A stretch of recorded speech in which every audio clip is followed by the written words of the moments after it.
COVID is science's Chernobyl. COVID isn't China's Chernobyl. Or even America's. COVID belongs to science itself. Published Thursday, March 18, 2021 by Curtis Yarvin. We know that Chinese labs in the Wuhan area were experimenting with humanized bat coronaviruses.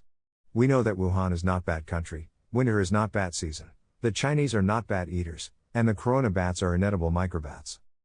We know the Chinese government refuses to release the records of Chinese bat virus research. We know a senior administration official, Biden administration, that is, meaning straight out of the deep state, says. This was just a peek under a curtain of an entire galaxy of activity, including labs and military labs in Beijing and Wuhan playing around with coronaviruses in ACE2 mice in unsafe labs, that isn't understood in the West or even has precedent here. One important epistemic skill in the modern world is knowing when to trust power. In this case, you can take power to the bank. While this doesn't make up for the various shitty things the intelligence community has done, it shows there's still value there. The deep state would never tell us this if it wasn't true. It simply does not fit anyone's bureaucratic agenda. Also, frankly, no one in DC today has the balls to make it up. We should just consider it true, forget about the popsicle theory, frozen kangaroo burgers from Australia, and the double zoonosis theory, bat to pangolin to human, and move forward from here. But we won't. We don't need to know anything else. We probably never will know anything else. Until someone shows up with a smoking pangolin, a tainted bat or a contaminated Eskimo pie, the hypothesis that SARS-CoV-2 was a Chinese lab accident is the null hypothesis. It goes in the place in your brain where you put all the other things which you assume are true, though you are still ready to consider any evidence against them. What matters is not the lab hypothesis, but the implications of the hypothesis. Hardly anyone is thinking about these implications. Before we consider them, let's understand the causes of this epistemic breakdown. The lab hypothesis is useful to no one who matters, so it will never be the official theory. If there was a dissident establishment, it might become the dissident theory. But of course there is no such thing as a dissident establishment or a consensus. Worse, such a severe breach in the continuity of the narrative can easily exhaust the reasoning capacity not just of most dissidents, but of all dissidents. There are two kinds of dissidents, specialists and generalists. Generally they have nothing to do with each other. But both of them can all fail. This is bad and needs to be fixed. When all generalists fail, it is because for a generalist being wrong about one thing is as bad as being wrong about everything. I am still haunted by something wrong I said on a podcast 6 months ago. I said Morocco was not a historical nation-state. I don't know why I said this, as Morocco is the only historical nation-state in the Maghreb. Hopefully it was just a brain fart. It is true that few people even try to hold themselves to this kind of standard, and God knows how well any of us succeed, but it is absolutely required of the generalist. Every time Ron Unz, with his IQ of 180, gets it wrong, he undoes all the things he got right. Unz has easily an SD on me, and he believes COVID was an American bioweapon. Which I guess is perfectly plausible, if you know nothing at all about the real US government.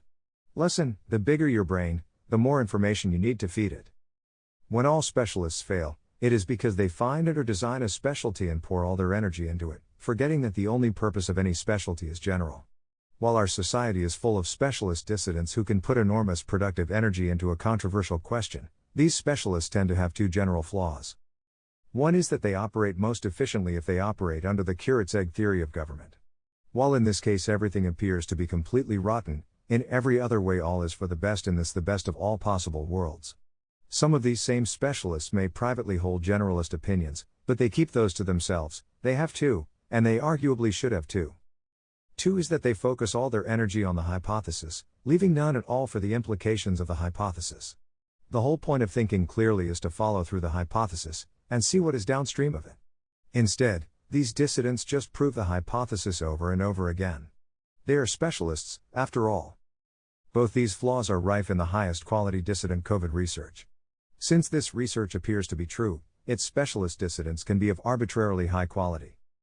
The intellectual quality of the COVID dissident community is at least as high as that of any other specialist dissident community I have seen, and its institutional penetration is higher. This is because the situation is not, at present, strongly politically loaded, although its supporters should watch out if Republicans seize on their hypothesis. Yet their impact on the permanent historical narrative of COVID is as yet by no means assured. And their expected impact on the implications of COVID is, basically, zero. An amusing analogy may demonstrate this point. If Soviet dissidents thought about Chernobyl this way, they would still be debating the conspiracy theory that the Pripyat pangolin attack never happened, that the nuclear plant was destroyed by a research accident rather than a pangolin assault team, and that the exclusion zone is meant to keep civilians out, not pangolins in. These wild theories and more would be tirelessly debunked under #conspiracy_theories at the Great Soviet Encyclopedia entry for Pripyat pangolin attack, with a talk page longer than Trotsky's rap sheet. Of course, the Chernobyl truthers would seethe with intellectual discontent, pointing out 1,000 inconsistencies in the mainstream pangolin theory. Pangolins never attack, there are no pangolins in the Ukraine, and other total red herrings, the famous Gish Gallop, as perfected by 80s creationists. No one ever would have dreamt that Chernobyl meant nothing, really, of itself, that what it meant, really, was Belshazzar's feast for the USSR itself. So when we assume COVID was a Chinese lab accident, or even just conclude, in retrospect, that experimenting with humanized bat viruses was a terrible idea, and move forward from there, what do we learn about the world we live in? And if the world could read and understand that writing on the wall, what would it do? The right question for COVID, just as for Chernobyl, is what fundamental errors of human governance caused this accident? Even if we assume that COVID was leaked by a Chinese lab, we cannot even say that the ultimate cause of the accident is in any way Chinese. In fact, I assert, it was not Chinese. True, the accident should cause us to think less of Chinese lab safety procedures. I for one had not thought much of them at all. I think the CCP leadership had not thought much of them either. Now, I think, they have. I'm sure Mikhail Gorbachev has not yet lost his deep distaste for graphite core reactors. But the Chinese scientists doing this work were not, even while working at Chinese institutions, following a Chinese research program, but a Western research program. The Wuhan Institute was even funded by US tax dollars. Is this China's Chernobyl? Or, is it ours? Chernobyl had its whistleblowers too. But they weren't on Twitter. For those of us who followed the early days of COVID, one of the best tweeters was Mark Lipsitch of Harvard, who earlier had blown the whistle as hard as he could on gain-of-function research, e.g., humanizing bat coronaviruses. So far as I know, Professor Lipsitch has since COVID remained publicly silent about lab accidents. Why close the barn door when the horse is out? But in 2018 he pulls no punches. In lifting the funding ban, the US government has said that it will establish scientific review panels to ensure that the benefits of such research justify the risks. What do you think of this approach? I believe that gain-of-function experiments to date have given us only modest scientific knowledge and have done almost nothing to improve our preparedness for pandemics, yet they have risked creating an accidental pandemic. Therefore, I think that a review of the sort proposed by the government should disallow most of these risky experiments. But in Scientific American in 2015, the professor pulls one punch. The creation of novel, transmissible, virulent influenza strains is exceptionally risky and has little public health benefit. Such research should be stopped. Other types of experiments included in the funding pause, among them those that alter MERS and SARS viruses to adapt them to lab animals, might be different. Narrator, they were not different. But we have an interesting thermometer of the honor and capacity of this scientific community. Like many Soviet critics of the graphite core reactor, the best scientists really tried to get this research banned, and they even partly succeeded. Furthermore, as Professor Lipsitch predicted, when the pandemic it was designed to help fight actually occurred, none of this dangerous research was even slightly useful. Even if it did not actually cause the pandemic, it was just a waste of time and money. Apparently wasting time and money is not super unusual in science. But why? The general problem with modern science is that the currency of science is relevance. However, relevance can almost never be judged scientifically. Since it must be judged, it is judged doctrinally. Scientific decisions remain scientific, meta-scientific decisions, decisions about what science to do, have become completely dogmatic and bureaucratic. Every field has a list of relevant projects. This list includes every real-world problem space that work in the field can be relevant to. Naturally, for everyone in the field, it is ideal for this list to be as long as possible, and the problems to be as broad as possible. It is still difficult to expand the list, because it means horning in on somebody else's budget. But contracting it is almost impossible. Moreover, even if taken wisely, these meta-scientific decisions rarely reduce to any mechanical or scientific logic, they tend to be frenetic. This suggests that some wise, unscientific power should be in charge of science, a conclusion that almost all scientists would vigorously resist. What Professor Lipsitch did was actually very brave, if you think about it. He tried to get his peers' funding taken away. I will bet dollars to donuts this man has never read Dale Carnegie's great classic, How to Make Friends and Influence People. Has he never heard of peer review? Another modern invention, by the way. When you take a project off the relevance list, you are wrecking the careers of a whole cohort of scientists. Q. Who has the power to do this? A. Pretty much, no one. More important than the difficulty of mutating this relevance list, always informal, if you have any business knowing what problems matter, is the inherently frenetic quality of curating it. Science is a formula for thinking. A frenetic decision is a decision for which there is no useful formula, only intelligence, knowledge and wisdom. Most practical decisions are frenetic, not scientific. Metascience, the decision of what science to do, is a customer of scientific knowledge, but its decisions are frenetic. One of the foundational principles of 20th century science is the idea that the British call the Haldane principle that scientific funding should be directed by scientists. This seemed like a good idea at the time. After all, the 20th century was the golden age of the self-watching watchman. Also, the worst thing science can do is waste money, right? It turned out that the Haldane principle was relying on the intelligence, knowledge and wisdom of the scientists themselves. When scientists had to be responsible to non-scientists for these decisions, science had no way to corrupt the non-scientists. But when scientists were asked to make the meta-decisions as well, it turned out that wisdom and science have little to do with each other. Worse, the non-scientists didn't have a conflict of interest in the meta-decisions, but the scientists did. When they did have any wisdom, that wisdom had to fight past this built-in bias. In the beginning, the scientists still made good frenetic decisions, because they had been trained in a culture that predated the corruption of science by power. In the end, the arguments for every project became sterile and abstract, and there is no better example than coronavirus gain-of-function research, which even Professor Lipsitch thought, incorrectly, might be useful. As soon as SARS-1, clearly a natural accident, happened, bat coronavirus zoonosis became relevant. Duh. Obviously.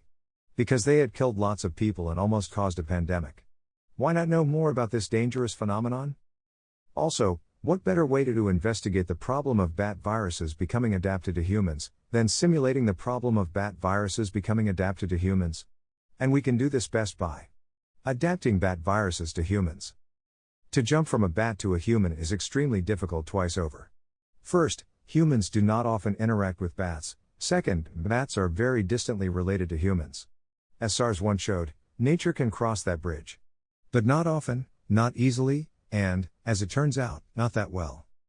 SARS-1, a true zoonosis, was in the process of adapting to humans, but it was stopped, and stoppable, before it got very far.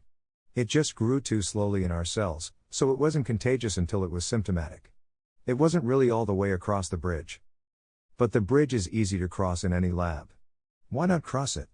We could learn something about the bridge, or bridges, or something. As we certainly have. Infecting humans with bat viruses is Unit 731 shit, but it's not a war crime if we infect special mice with a humanized ACE2. Passaging viruses in ferrets is also common. SARS-CoV-2 loves ferrets and other mustelids, and has taken out whole mink farms. No wise decision maker, knowing either what we know now or what we knew 10 years ago, would choose to fund this research. Unfortunately, wisdom is not any part of the science funding process, and any sort of simple, obvious irrelevance is irresistible to it. There is no such thing as Chinese science. This is just a fact. China does not have a distinct scientific establishment. Chinese science is just a branch of Western science. There is one ordinal ranking of scientific institutions and journals in the world. There are no scientific institutions that are shunned in China but respected in the West, or vice versa. In short, China has no brain of its own. Nor, of course, does anyone else. But China is its own country and they do things differently there. In science today, China is famous for producing large numbers of low-quality papers. Exactly like, to quote our senior administration official, an entire galaxy of activity. This is not to say that no high-quality papers come out of China, just that there is an enormous amount of Chinese science which seems to be done just for the sake of doing science. The Chinese government does not worry too much about bad science, because it is not investing in science, it is doing what it does best, investing in its own population. It is much better to be a scientist than a peasant, only slightly better to be a good scientist. And what's the worst thing science can do? Waste money, obviously. COVID-19 was a human accident, like Chernobyl. It happened because SARS-1, a natural accident, made it possible to fund science that was both dangerous and irrelevant. Western scientists established the scientific relevance of gain-of-function studies on bat coronaviruses. China then performed a galaxy of these studies, going to bat caves to collect as many coronaviruses as possible, then adapting them to human cells in labs that US diplomats called a serious danger. As in so many of history's great engineering accidents, the question turns out not to be why the accident happened, but why it didn't happen sooner. Since most irrelevant science is not dangerous, when we find one instance of science that is both dangerous and irrelevant, we know there is much more irrelevant science. Furthermore, if our institutions are supporting irrelevant science, there is little doubt that this is crowding out relevant science. The well-known stagnation in technical progress may have many causes, but science's systemic inability to make progress at a rate comparable to mid-20th century science is probably related to its systemic inability to make good meta-decisions. Instead, it pursues the same projects year after year, out of pure bureaucratic inertia. Again, the currency of modern science is relevance. But should it even be? Every paper, in every field, starts with an explanation of the work's relevance. This relevance narrative, whether good or bad, is almost always boilerplate. It can almost never be judged scientifically, and it never is. To every working scientist, this is completely normal. They would barely recognize the world of classical, pre-war, science, whose currency was curiosity. A scientist was, in the old jargon, a natural philosopher. His goal was to delight his peers by his discoveries of the beauty of nature. Curiosity is a poor and slighting word for this search of intellectual excitement, really of God's presence in the natural world, but we have no other. Science in the pre-war world was not generally funded by the government, and it was not regarded as a project which should deliver useful results for the government. There was zero big science, of course. Yet, paradoxically, the science of the old, curiosity-driven era seems to have delivered more for state and society. Of course, the apex of 20th century science was the wartime mating of pre-war science and its ethos of honorable curiosity, with the strong right arm and fist of government. World War II may easily have equaled 20 years of scientific progress, nor did its momentum die with peace. Now the ethos is largely gone, the arm is palsied and the fist is open, and most science is stamp collecting. And when no one is actually thinking about the purpose of science, no one is actually thinking about whether that science is dangerous. The end result of the universal focus on relevance is pervasive, systemic irrelevance. Focusing on the symbolism of scientific accountability has driven out the substance. And there is no way at all to turn the train around. Why did we go in this direction? COVID is a disaster. Yet it is only an indicator of the decline of Western science, which may even be a greater disaster, and that is only an indicator of the decline of Western governance, which is certainly a greater disaster. The fourth meaning of COVID-19 is that no one is in charge.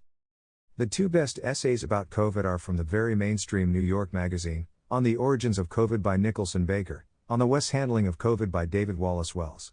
Baker is one of our greatest writers, and anyone doubting the lab hypothesis should read his story, although as usual it focuses on the hypothesis rather than its implications. Wallace Wells isn't saying anything we don't know here at Grey Mirror, he's saying it well. His diagnosis of the cause is different, naturally.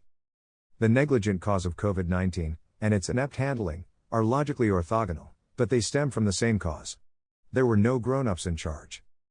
If in January 2020, Donald Trump had done what FDR would have done, delegated plenary power for all aspects of the pandemic to a single individual, the US would be where New Zealand, mostly by luck, is right now. And he would still be president. He was neither practically competent to manage, nor spiritually competent to delegate. No one was in charge of the pandemic response.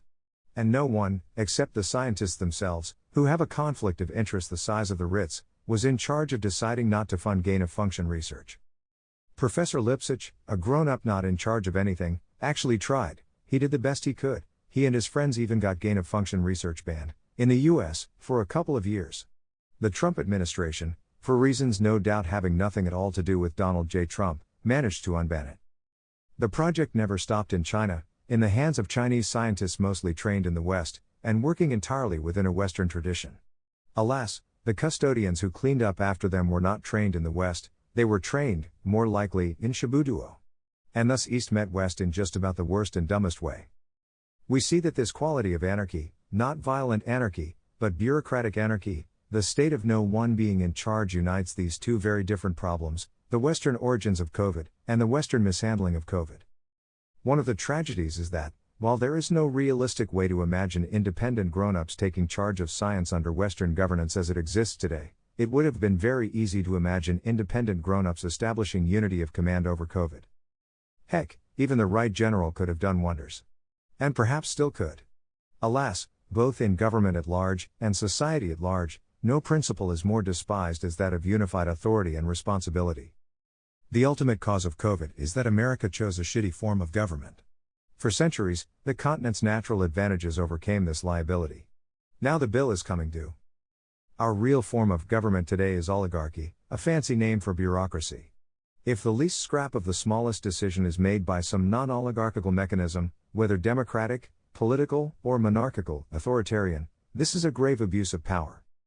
The hallmark of oligarchy, from the priests of Amun to the professors of Harvard, imagine if you had to wear a special headdress to teach at Harvard, is the universal belief that all legitimate decisions must be made by the proper process. This goes so far that most people do not define the power to make legitimate decisions as any kind of power at all. This lets them unconditionally hate power itself, an attitude which is easy to apply and extremely satisfying. Any power that is not bureaucratic, i.e., oligarchical, will be political, i.e., democratic, or authoritarian, i.e., monarchical. In every regime of every form we find these pejorative labels for competing forms of power. And the examples of these forms, too, are always the most sinister available, and there is no form of government that cannot go wrong. The only source of monarchical authority in the present American Constitution is, of course, the White House. It is interesting to game out what would have happened, and what could still happen, if the president had appointed a coronavirus czar. This term was first used in D.C. to denote exactly what I propose, plenary imperium on a local issue.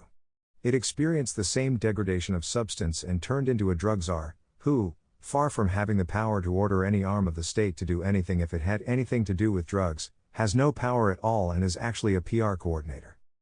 It is interesting to look at why any attempt to create a COVID czar, who could order anyone to do anything, if it had anything to do with COVID, would fail. It would fail differently for Democratic and Republican administrations. In our administration, a COVID czar fails because he is stepping on everyone's turf, since everyone perceives him as an alien, both barbaric and temporary. If he does anything even slightly silly, he will be mocked around the water cooler forever, not to mention mocked on the evening news forever. Anyone who collaborates with him is even more dangerous, an enemy inside the walls. This treason never will be forgot. In a D-administration, a COVID czar fails because he is stepping on everyone's turf, since he is everyone's friend. If he takes any power at all, he has to take it away from his friends. And what kind of a friend is that? Any backstabber of this kind will get repaid in his own currency long before he reaches any position of real prominence. The D obstacles do seem smaller. It even seems possible that the Biden administration could appoint a true COVID czar, and since it is possible, I hope it happens. And in any case, not having a civil war in the middle of the process certainly can't hurt. End. The fifth meaning of COVID-19 is that it isn't over yet. The horse has long since left the barn. I hope all the cute little Chinese ACE2 mice are set free, too. But our little crown demon doesn't need its mutant lab mice anymore. The coronavirus is now mutating itself in many millions of bodies worldwide.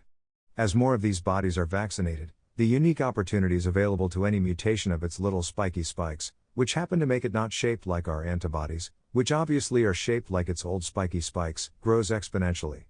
As more and more doses are given, the selective advantage of any vaccine escape variant increases. In a virus that is copying itself, right now, 1 trillion times a second. And as soon as this full escape variant is born, the clock starts all over again. Using the legitimate process from the 1950s, the world has a year to test and distribute a vaccine. Maybe we can do it in 9 months this time. Operation Super Warp Speed. Of course, the actual science takes 2 days, the bureaucracy takes the rest. This reminds us of is another military concept, the OODA loop, first developed by fighter pilots for a dogfight. We are in a dogfight with SARS-CoV-2. And before we can turn the plane, we have to perform an 80-year-old bureaucratic rain dance that everyone agrees is a miracle if it happens in less than a year. As Tyler Durden once put it, how's that working out for you? Subscribe now.